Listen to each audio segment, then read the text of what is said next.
And we're back, folks, with another edition of Payday 3 news. This one is building off of the live stream that happened earlier this week on Tuesday, where Almir Mats and current acting CEO Mats talked about the ongoing issues of Payday 3 stemming from Starbreeze's Q3 quarterly report, where if you are somehow not already up to date with the news, it was announced that Payday 3 was going to be getting a significantly lower level of investment going into year 2, as well as a smaller team that are focused on delivering high amounts of content throughout the year. Obviously, two very big and bad things that heavily insinuate that the frequency, size, and overall quality of content updates could well be dropping over the next year of updates of Payday 3, and hence why Almir and Mats did this stream where they covered some things and confirmed some things I didn't think they'd actually say, such as Payday 3 not currently making any profit for Starbreeze. There's a whole video, feel free to go check it out if you want. But this is the dev blog I was intrigued by, and as I said, I wasn't sure how much they'd say, but actually, there's some notable things in here. And as teased at the opening of this, these are the highlights from the stream, as well as notes they had from the meeting ahead of the stream. If they had a list of notes and things they were going to talk about, as I said on Tuesday,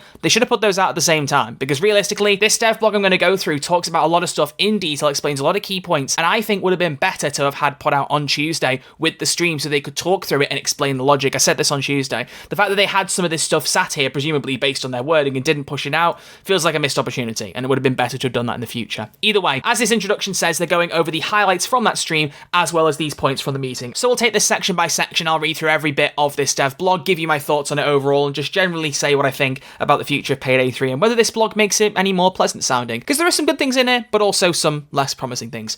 Typical for Payday 3 at the minute. But as always, if you are new to this channel and you haven't yet subscribed, or you keep coming back, please feel free to click that button. I would greatly appreciate it, and it would help support me and my content. And if you enjoyed the video, why not click thumbs up as well, because it helps get this video out to other Payday fans, and I'd really greatly appreciate it. Okay. Let's look at each section, shall we? So we start off with investment. They confirm they're still investing in the game, but just not at the elevated level they did during this year under Operation Medic Bag, and that included features such as solo mode, a new progression system, and server browser. Wording that I don't particularly love, to be honest. As I've talked about already, this not elevated level compared to Operation Medic Bag is valid, I've said that already, but the amount they're reducing it by, from the way they described significantly lower investment and a smaller team, feels like it's a more drastic drop than just removing the investment Operation Medic Bag brought in. It's coming across that there's a lot worse than that. Typically for a live service game, you want to be having updates every month at the very least to keep people engaged. That's what a live service is, and Payday 3's barely managed that this year with Operation Medic Bag funding. In fact, it didn't really. You look at the first half of the year, it pulled nowhere near that, and the only reason we got monthly updates after that, pretty much, was because they were trying to meet contractual obligations with the year 1 pass. So, it doesn't fill me with faith. But what annoys me is they say they had this elevated level and included 3 key features that are not finished or have problems or could be improved. Solo mode is only in V1. It's not a fully offline mode yet, and as they confirm later on, they've got no plans to fix that anytime soon.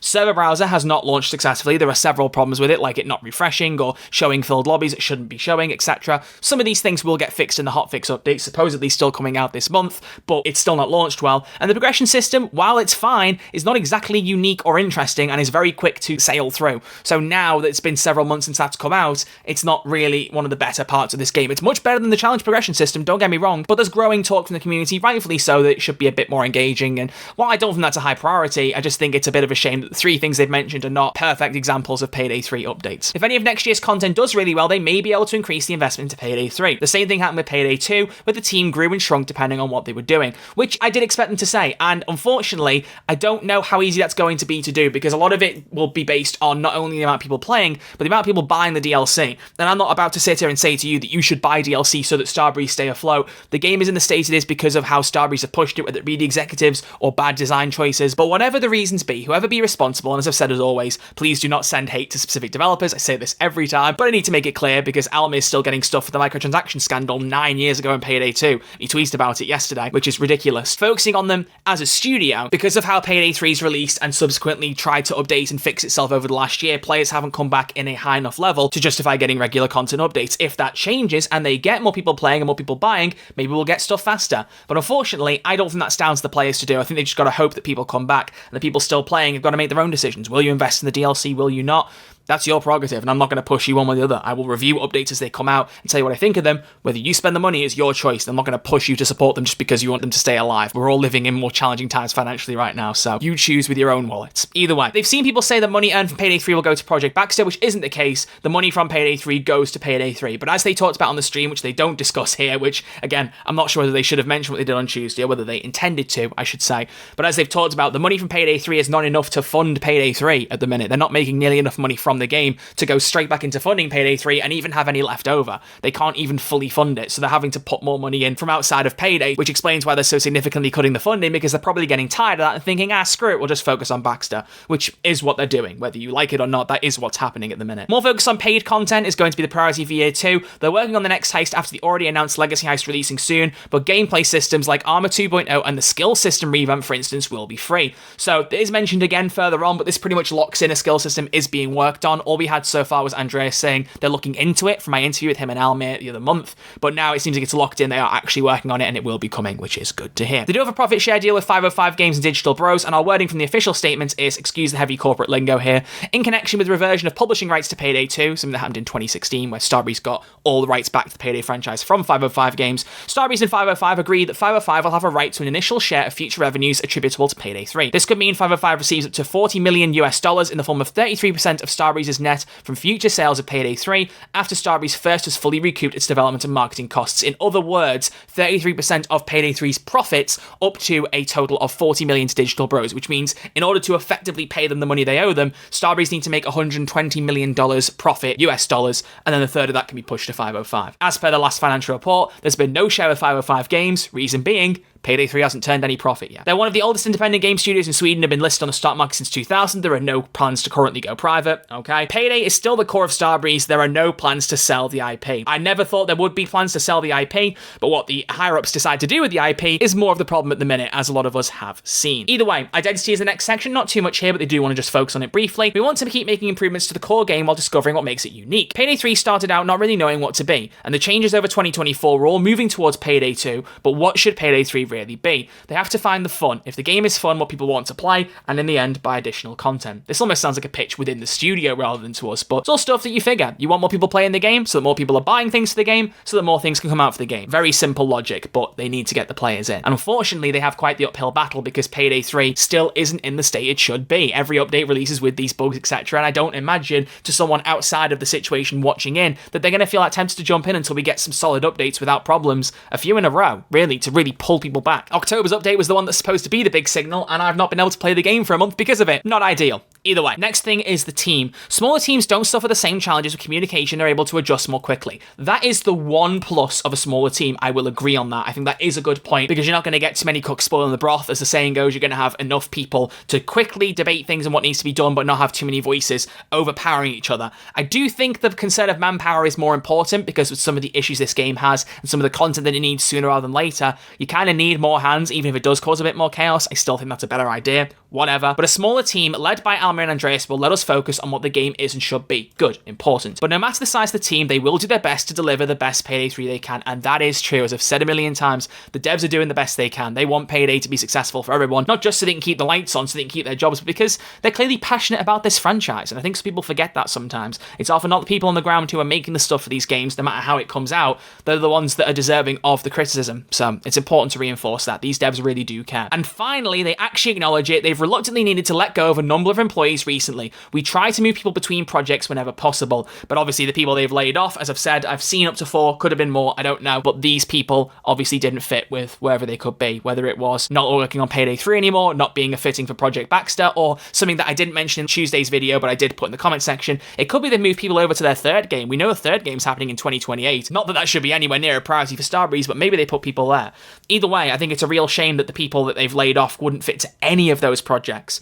I don't know. I'm not in a business thing, but I would have hoped that any of them could have been put somewhere rather than nowhere. But what do I know? I just care more about people keeping their jobs realistically. Moving on to game updates. Updates are still going to happen, but to spare the team from extra pressure, we want to avoid promising dates ahead of time unless we are confident in hitting them. That sounds very, very different to what Almir said on Tuesday about, hey, it's still going to be the 4 to 6 week cadence. If it changes, we'll let you know. This sounds like them letting us know. This feels like a very subtle addition to the blog post that not everyone's going to notice, but it's going to retroactively explain when updates have longer in between them. As I've said already, there's going to be an update in December with the Legacy heist, and as the wording of Starbreeze's own post has indicated, as well as Noli making a fair point in his recent video, that Starbreeze never tend to update their games in January anyway, the distance between the December and next update with the character pack is probably going to be 2 months. That's more than 4 to 6 weeks. Is that systemic of what it's going to be like going forward?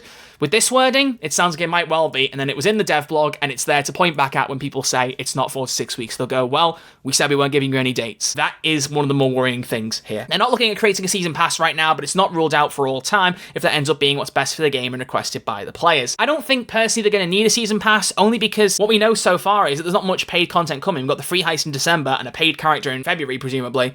What else is coming after that? I don't think they need to promise something like that. They're working on systemic upgrades such as Armor 2.0 and an updated skill system, and they'll go into detail when they're closer to being ready for launch. So both these things are coming, but considering Armor 2.0 was targeted for December, on Tuesday, Almir said that it's just going to release when it's ready, even if it takes 2 or 6 months longer. Those were his words. Combined with the wording here of updates still going to happen, possibly in a reduced time frame, smaller team, I'm not expecting Armor 2.0 this year, and I don't think anyone should be. I think at the earliest we'll get it in February next year, but it may not even happen then, and goodness knows what happened with the skill system. These things are going to be up in the air for a long time. Systemic features the game really needs, but with a smaller team and a smaller investment, you might say that teams being smaller is better for communication, and that is true, but it also has the other end of the argument, which is that big things like this are going to take longer to come out. A smaller dev team means you've got a smaller focus. Either you all spread really thinly across a bunch of stuff and take ages to release any of it, or you all focus on one thing at a time, and that may take a while, but at least you're all united on that and hopefully releasing it better. I think that's probably more likely why the character got delayed. Everyone's focusing on the legacy heist,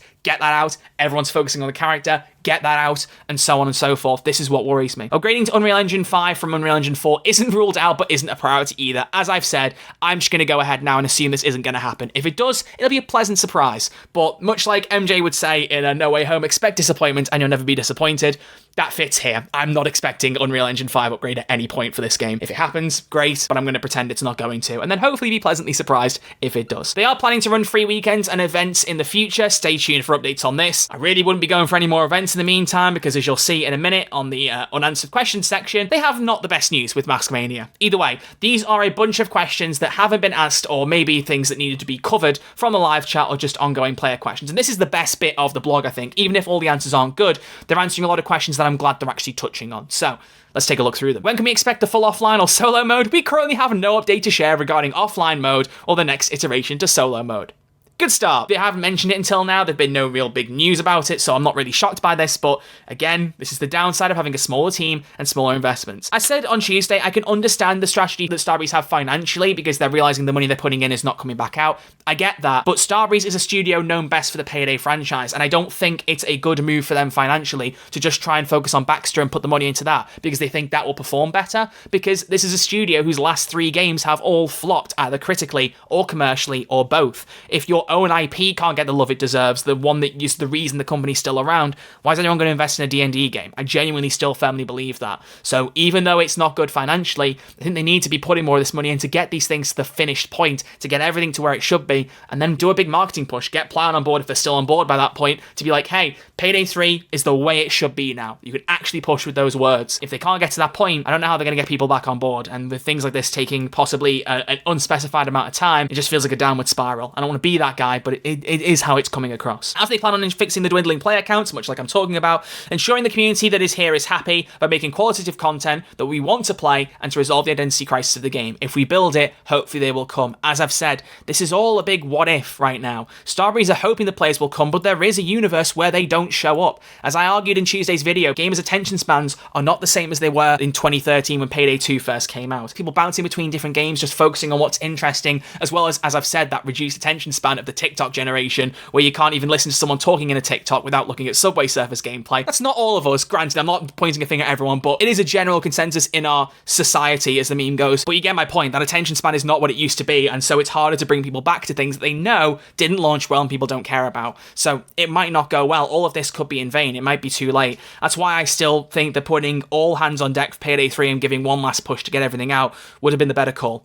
But what do I know? How is Payday 3 going to be sustainable with a lowered investment when looking at the issues we've seen now? I don't know if this quite answers it, but they say the updates unfortunately have carried bugs with them, some more severe than others, but resolving this is necessarily, or not necessarily, a question of team size or investment, but more so a question of process and focus within the development team. We will do our best to improve and lead by proof, because ultimately the players will let us know whether or not we're successful in keeping the game fun, fresh, and interesting. The lead by proof thing and being more focused on the process and focus of the development makes sense, as I said, if you've got a small team focusing on feature by feature and making sure they're all the highest quality possible, but it is kind of a question of team size or investment. If it wasn't, people wouldn't have reacted the way they had, like myself, to there being a reduction in both of those things. I think it's a bit misleading to say that the team size and investment doesn't really matter in terms of player sentiment, when really, that is a very important thing. The more money and team members you put into the game, the more stuff you can get out quickly, hopefully with less bugs, and then therefore the more people will come back. You release these small updates that don't happen frequently enough and don't bring enough of an interest to shift the narrative, you can't ever hope for it to change. Are the types of fundamental changes the game needs possible with the new staffing? We believe so.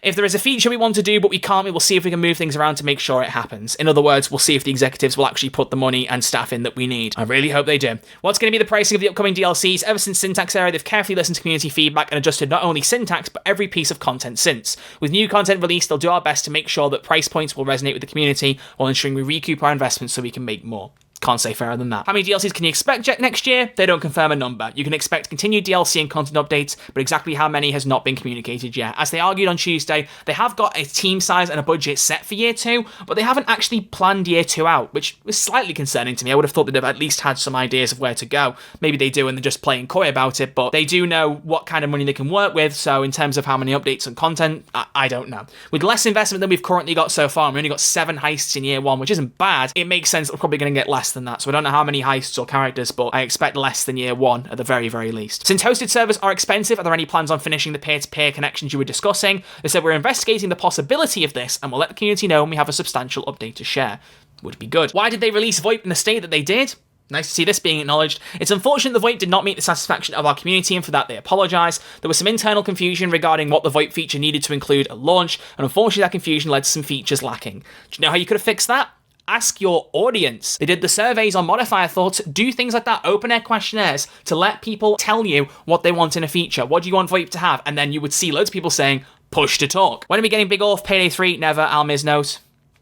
Renown rework is something they want to address but currently isn't a priority. Again, this is the progression thing. Like I said, they mentioned 3 key things they did with the high level of investment, and all of them have issues. It's not ideal. Will modifiers become selectable or rotate daily? That is something they want to do, but it's not currently being worked on. So Almir's tease on Tuesday may have been in vain. Here's one of the worst ones though. Are we getting hardcore challenges, and when are we getting the Maskmania masks? The wording of this I think is particularly important. We apologise for having you wait to get the Maskmania masks. We are currently seeing what the best way to get them to you will be. I don't know about you, but reading between the lines of that very much sounds like they're not going to be attaching them to the hardcore challenges anymore, that they might be ditching that altogether and just going to add the masks at base. These masks have surely got to be just sat waiting, and the event was in July, for goodness sake. It's been over 4 months since Maskmania. It just makes me sad because I look at, for example, Black Ops 6, which I'm playing a lot of at the minute, and still going to do a video on at some point. I'll get around to it amidst all this news, but they just launched a new event on their game. I know Black Ops 6 obviously is a much bigger dev team, so it's hard to compare, but it just makes me sad that when I was looking at that, I was thinking, damn, Payday 3's event still hasn't been successfully wrapped up, and here we are just getting one that works absolutely fine in Black Ops 6. I really just want them to finish this Maskmania thing off, just add the masks. If it's clearly struggling with the hardcore challenges and the smaller team can't manage it, just add the masks into the game and let us be done with this and stop it hanging over us, because, man, that event surely can't be very good in the minds of Starbreeze staff. Just cancel the challenges if you have to. I don't think anyone will cry that much over it, because we just want an overall challenge system, but it doesn't seem like that's a priority, so just add the masks. What are you doing to help against the lack of replayability? Well, it's an important topic they're discussing on how to address as part of the continued development of the game. There's no news to share right now, but it's an important part of the game they need to fix. Will they go back to increase randomization on older heists? Revisiting existing content to see how they can improve it and add replayability is again on the radar, but nothing the communicators are ready to share an update around as of now. Are you seeing a pattern here? What about overalls of existing heists? Something they want to see, how they can improve the heist, add replayability and on the radar. I can't even get my words out, but nothing we've communicated are ready to share an update around as of now. I mean, literally the same wording. Why should I as a customer spend money on Baxter when this is how you handle Payday 3, your supposed top priority? Whoever wrote the wording, give them a raise, because that's exactly what we're saying. We do our best to learn with every game project we create, and while the launch of Payday 3 was terrible, the team has since worked hard to regain the trust and the community this past year. Have they fully regained it though when the higher-ups can't even put the trust in the community have in Starbreeze? Which, you know, as people have argued before, the community is way too trusting in Starbreeze. There have been far too many big errors with Payday, and Starbreeze as a company and players have stuck by them more than I think any other company I've ever seen. So it's just a shame that while they're aware of that, it's still, especially the higher-ups are like, just put a smaller team in. Baxter will do well. Baxter will do well. Will it? Will it really? How do you plan to regain the lost players that gave them Payday 3? Leading with proof, lost players want to see actions, not words. They do. Will they come back though? I hope, but who knows. How do you plan on having 3 live service games ongoing at once? Oh. Payday 3 has had a particularly difficult first year because of the technical issues at launch and Operation Medic Bag that followed. Whether we have 1 live service game or several, we need for them to work as intended in order for players to be able to have a good time. That is a non-answer. That's not an answer to that question. That's not saying, how do you plan to do it? They're like, oh, we'll make sure they all work as intended. Have you got the staff to do that? Have you got the budget to do that? When you have 3 live service games all going on at the same time, assuming Payday 3 is still alive by 2028, which, let me just put my cards on the table for a second, there's a pretty decent chance Payday 3 isn't getting updates by 2028. That's 4 years away, and year 2's not looking good, let alone 3, 4, or 5. Assuming they still have all 3 games going at once, that's not an answer to that question, and it almost feels like they kind of know that they're over-egging themselves and just over-committing to things. I really don't understand this push from Starbreeze to have to be a multi-IP studio. I get that businesses always want to grow, but sometimes just focusing on the one thing that makes you cash is a good idea until you really have the spare cash to actually afford to make that risk, even if you lose it and still survive. Starbreeze clearly have not learned that lesson, at least the higher-ups haven't. Are there any more collaborations planned? Yes. And what were the quality concerns that delayed the upcoming character pack? By answering this, we would automatically give away who the character is, but rest assured our goal is to make you happy heisters, and that you can enjoy the character pack without any hiccups. I nearly had a hiccup myself as I read that, that's a bit weird. We hope we got through most of the questions, both recapped and plucked from stream chats. So that is everything in the dev blog. As I said, there was quite a fair bit to go over here. There are some decent things here. Like I said, I like the idea of a smaller team having a better focus, but I don't think that's as important as the numbers and the budget to deliver the things that we need. You know, when they push at the start of this and talk about solo mode, new progression system, and a server browser, all things with issues, and say that they've had an increased amount of investment in year 1 because of Operation Medic Bag, I still do not believe that if you take that investment away, that what we have right now is what we should have. We should have more push, a bigger team, and just say, you know, we're putting slightly less investment in because Operation Medic Bag's wearing down, but we still got the same team committed to making actual new content now, rather than fixing the things that the game should have had at launch. That wouldn't have rang nearly as many alarm bells as smaller team dedicated to better content updates as we're going through year 2, which has no specific time frame, because as I've said, in here they've confirmed there's no real timeline anymore because they don't want to put pressure on the team. I do believe that, but as I've said, I think it's also just a byproduct of this reduced investment in team size. And there's good things in here, like I said, confirming no season pass, we don't need that right now. Unreal Engine 5, there are people out there who want that, I get that, but that's gotta be quite low on the priority list for me, at least personally. But things like Armor 2.0 and a skill system sound good, but don't have any details, and there are other things beyond here to improve the overall vibe of the game that are just kind of, we're looking into it. And things they're looking into, it almost feels like 2024's edition of it's on the table. You might be considering it, but will you ever actually get around to looking at it, especially with the team and the money you have now? This is the 4th video I've done since this issue has kicked off, and I feel like I'm repeating a lot of the things that I'm saying every video. I apologize to people who might be getting deja vu as a result, but it's just this overall feeling that I have. As I've said every video so far, I'm doing these specific videos more recently, not even as a content creator, but more as a Payday 3 fan. I know that there are people watching this and thinking, you know, you're an influencer, your opinions matter, and yeah, sure, I'm not unaware of that, but I'm reading this as someone who likes Payday, as someone who wants Payday to thrive, and everything I'm reading, even though there are some cool things in here, there's just as many, if not more things that say, as Payday 3 players, there's not much to get excited over. I don't look at this and think, oh my god, I can't wait for the next update now, and I have felt that with, like, even Boys in Blue, even though it started ironically and built up, or with Houston Breakout, even if that had its criticisms here and there, and even Fear and Greed, which, as I've said, I was far too harsh on when it came out. But that hype, that feeling was there for all of them, at least a little bit. I don't feel any hype for December, and knowing what that heist probably is, I mean, as I've said already, I already know what the next heist is. Most of you have pretty much guessed what it could be at this point. I should be really excited for that. I don't feel it right now. I just don't, because everything around it just screams that we're going to be going into a new year with Payday 3 not being what it could or should be. Starbreeze have made great strides to try and improve it over the last year, but they haven't all worked, and sadly that's reflected in players not coming back and sales not being nearly as high as they wanted. But to abandon it now in the hopes that a D&D game will be Starbreeze's saviour, it just feels so tone deaf. Even if the numbers make sense to try and push it into something else and not, you know, put it into what they probably deem as a sinking ship, as Payday fans, as Starbreeze fans, the people who've stuck with Starbreeze all this time, we've stuck with them because of Payday. It's kind of like my audience. A lot of you are here just for the Payday content, and that is fine. I've said this before on streams, but I really don't mind that. I'm glad anyone wants to watch anything that I do at all. The people who watch my non-Payday stuff, I love you to bits. I truly appreciate you doing that. And anyone who wants to check out other stuff, please do give it a chance and appreciate it. But like I've said, I'm just grateful people check out my opinions on anything, even if it is just Payday. I kind of feel like how my audience responds to me is very similar to how Starbreeze's audience will respond to Starbreeze. We're there for Payday. We may care about the people delivering you the news. I mean, you guys might like my content specifically. Thank you if you do.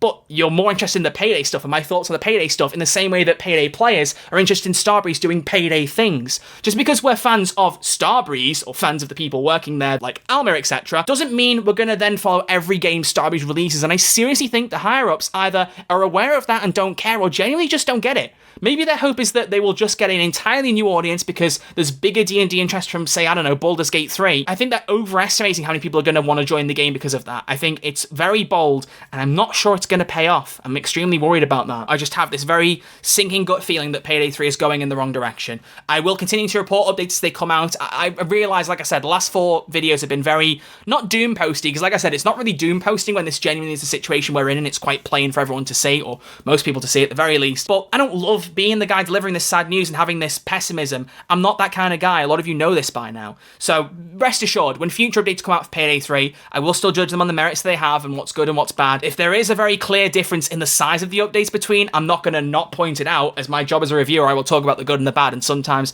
the amount in an update is a very important thing. But do be aware that I will be as optimistic and as balanced as I can be with everything that comes out in future for this game. But just know that in my heart of hearts, if you join one of my streams and say, how am I feeling about Payday 3?